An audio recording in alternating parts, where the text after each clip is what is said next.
तो नमस्ते। आज आप लोगों के बीच में एक और वीडियो लेके आया हूँ और ये वीडियो है कल के वीडियो का ही सेकंड पार्ट, बिहार के फ्लॉप एजुकेशन सिस्टम को लेकर। तो आज बात करेंगे हम बिहार के फ्लॉप एजुकेशन सिस्टम को लेकर। इसमें आपको मैं बताऊंगा कि बिहार के छात्र किस तरीके बिहार से बाहर जाकर पढ़ाई कर रहे हैं और उनका मेन जरिया क्या है, शिक्षा पाना। लेकिन शिक्षा हमारे बिहार में उस हद तक मिल नहीं रही है, ऐसी व्यवस्था नहीं है जिसकी वजह से उन्हें बिहार के बाहर अनेकों राज्यों में जाना पड़ता है, चाहे वो कोटा हो, दिल्ली हो, बेंगलोर हो या फिर भारत के किसी भी राज्य में। केवल बिहार छोड़ के कहीं भी जा सकते हैं, यहाँ तक कि उत्तर प्रदेश, अपने पड़ोसी राज्य उत्तर प्रदेश में भी आकर पढ़ाई करते हैं। लेकिन बिहार में वो पढ़ाई नहीं हो पाती है क्योंकि वहाँ के राजनेता इस हद तक उस वहाँ के माहौल को ख़राब कर चुके हैं जिसके लिए वहाँ पे व्यवस्था कर पाना ही संभव नहीं है।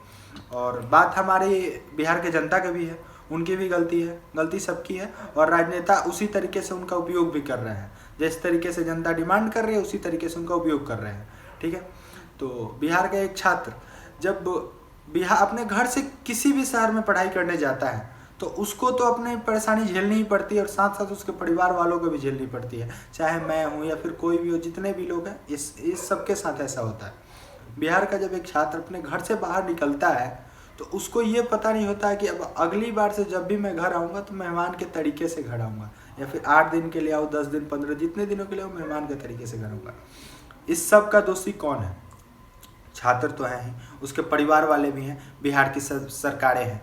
लेकिन क्योंकि देश की आज़ादी के समय बिहार की आर्थिक और भौगोलिक स्थिति या फिर शिक्षा की स्थिति बहुत हद तक बढ़िया थी। उस समय नालंदा विश्वविद्यालय जो सबसे बड़ा विश्वविद्यालय हुआ करता था। लेकिन उसके बाद के जो सरकारें बिहार में आई उन्होंने इस तरीके से माहौल को ख़राब कर दिया और इतना कचरा कर दिया जिसकी वजह से शिक्षा का माहौल ही नहीं रहा बिहार में। और बिहार के छात्र जितने भी बाहर रह के पढ़ाई करते हैं, आप देखते हैं कोटा में किसी दिन कुछ होता है, कुछ छात्र सुसाइड कर लेते हैं, दिल्ली शहर में कुछ होता है, बेंगलोर में कुछ होता है, जिसकी वजह से उनको बहुत सारी परेशानियों का सामना करना पड़ता है।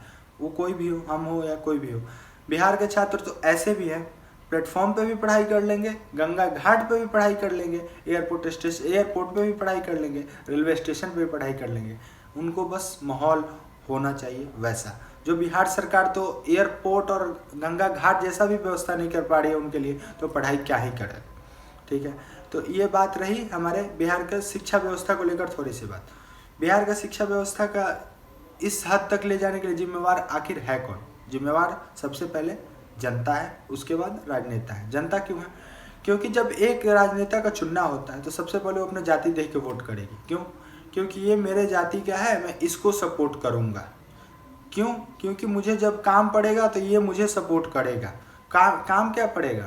काम ये होगा कि मेरे बेटे का दिल्ली शहर के प्राइवेट कॉलेज में एडमिशन करवाने के लिए उसके पैरवी की काम आएगी, तो वो मेरा काम वहाँ पे मेरे बच्चे का दाखिला करवा देगा उस प्राइवेट कॉलेज में।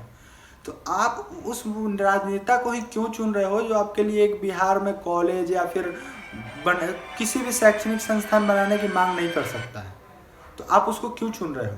आप उसके पैरवी के लिए आप उसको क्यों चुन रहे हो? आप उसको इसलिए चुनो कि वो आपके लिए कुछ बढ़िया करे, कि आप वैसा रोजगार दे, शैक्षणिक व्यवस्था दे, हॉस्पिटल, जितने भी मतलब बेसिक चीज़ें वो आपको व्यवस्था करे। लेकिन हम लोग तो वहाँ पे करेंगे नहीं और ये होने भी वाला भी नहीं है कुछ दिन तक, जहाँ तक मुझे लग रहा है। मुझे क्या लग रहा है, सब किसी को लग रहा है। मैं इस पर कोई अपना ओपिनियन नहीं दे रहा हूँ, जो सबका ओपिनियन है शायद यही है।